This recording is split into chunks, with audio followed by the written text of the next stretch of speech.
La chambre 313. Personne ne choisit jamais la chambre 313 de l'hôtel Saint-Éloi. Pas même les clients en retard ou désespérés. On dit qu'elle est condamnée depuis une nuit de novembre 1976, quand un certain Lucien Delmas y a égorgé sa femme avant de se tailler le visage avec un miroir.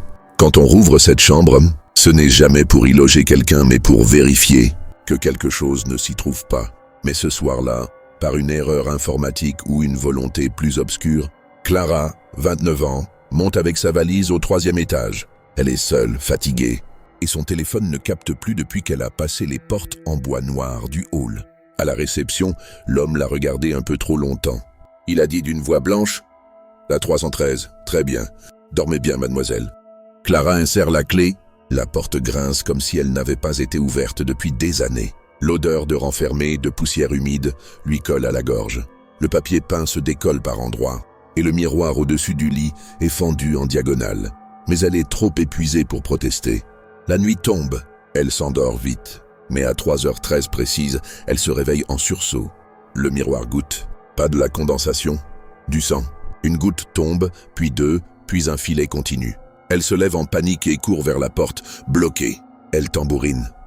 Personne, pas même un bruit dans le couloir. Elle se retourne.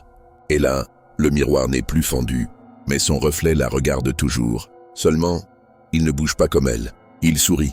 Elle ne sourit pas. Puis le reflet avance vers la vitre, comme s'il voulait en sortir. Clara recule, heurte le mur, hurle. Le miroir se met à trembler, à vibrer, puis à craquer. Et il sort. Ce n'est pas un clone, c'est elle, mais vidée. Les yeux creux, la peau pâle, un sourire large, inhumain. Elle parle avec sa voix, mais comme si elle était étranglée de l'intérieur. « Tu as pris ma place.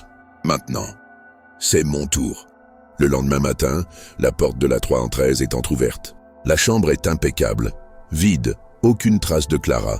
Seulement le miroir, désormais réparé, où son reflet continue de hurler sans un son, coincé de l'autre côté.